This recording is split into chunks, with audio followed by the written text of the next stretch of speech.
서울 부동산 시장을 한쪽에서 꾹 눌렀더니 어라? 그 돈이 전혀 다른 곳에서 불쑥 튀어나옵니다. 바로 이게 풍선 효과인데요. 오늘 이 현상이 지금 대한민국의 부동산 지도를 어떻게 완전히 새로 그리고 있는지 한번 제대로 파헤쳐 보겠습니다. 자, 서울 부동산 시장이 정말 꽁꽁 얼어붙었잖아요. 그럼 그 많던 돈들 다 어디로 증발해버린 걸까요? 모두가 던지는 이 질문으로 바로 시작해보죠. 이 모든 일의 시작은요, 바로 10월 15일이었어요.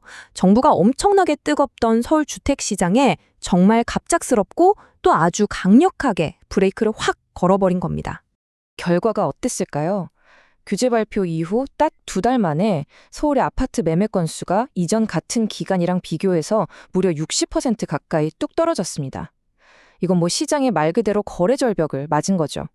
근데 이게 단순히 거래만 줄어든 게 아니었어요. 더 심각한 건 계약했다가 안 되겠다 하고 포기하는 사람들, 그러니까 계약 해제율이 역대 최고치인 7.49%를 찍었다는 겁니다. 시장 심리가 얼마나 차갑게 식었는지 이 숫자 하나가 딱 보여주는 거죠. 자, 이렇게 서울시장을 꽉 묶어놓으니까 아주 클래식한 경제 현상이 나타나기 시작합니다. 이게 뭐냐면요. 우리가 풍선 한쪽을 꾹 누르면 공기가 없어지는 게 아니잖아요. 다른 쪽으로 빵빵하게 몰려서 부풀어 오르죠. 돈의 흐름도 정말 똑같았습니다. 자, 그럼 이 풍선 효과가 실제로 어떤 결과를 만들어냈을까요? 지금부터 데이터를 보면서 바로 옆에 붙어 있는데도 완전히 다른 세상이 되어버린 두 시장의 이야기를 한번 해볼게요. 와, 정말 극과 극이죠.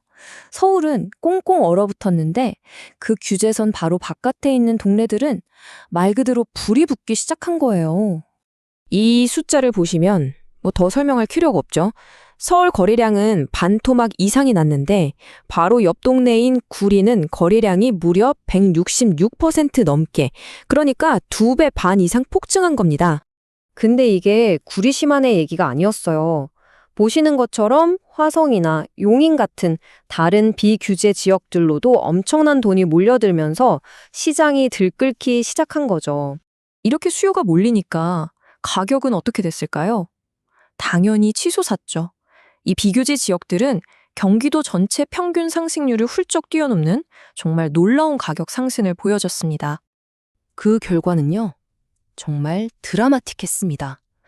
특정 아파트 단지들이 줄줄이 신고가, 그러니까 역대 최고가를 갈아치웠는데요. 불과 한두 달 사이에 집값이 막 2억, 3억씩 뛰어오르는 현상이 벌어진 겁니다. 자, 근데 이게 그냥 숫자 노름이 아니에요. 이건 이 숫자들 뒤에 있는 사람들, 그리고 그 사람들이 지금 어디로 가고 있는지에 대한 이야기입니다. 전문가들도 딱 똑같은 얘기를 하고 있어요. 데이터가 보여주는 그대로 이젠 돈의 흐름, 그러니까 수요의 방향 자체가 완전히 바뀌어버렸다는 거죠. 그래서 나온 말이 바로 탈서울이라는 신조어예요. 서울에서 내 집 마련을 하려다 결국 강력한 규제에 막혀서 어쩔 수 없이 경기도로 밀려난 사람들의 이야기인 셈이죠. 바로 이 숫자 134가 그 생생한 증거입니다. 10월 한 달 동안 구리시 아파트를 산 사람들을 봤더니 서울 사람이 134명으로 현지인보다 더 많았어요. 이런 일은 사상 처음이었거든요. 이건 서울 수요가 경기도로 넘어갔다는 빼도 박도 못하는 증거 아니겠어요? 자, 그럼 이렇게 돈과 사람이 대규모로 이동하면서 앞으로 어떤 일들이 벌어질까요? 어떤 파장이 있을까요? 이 상황을 한국은행도 굉장히 심각하게 보고 있습니다. 왜냐하면 이 과열의 배경에 규제가 덜한 지역에 쉬운 대출이 있다는 거거든요. 이게 자칫 잘못하면 나라 전체의 금융 시스템을 흔들 수도 있다는 그런 경고인 셈이죠. 결국 우리는 이런 근본적인 질문 앞에 서게 됩니다. 한쪽을 누르면 다른 쪽이 튀어나오는 이 풍선 효과처럼 규제라는 게 결국엔 또 다른 문제를 만드는 돌려막기에 불과한 걸까요? 이 악순환의 고리, 여러분은 과연 끊을 방법이 있다고 보시나요?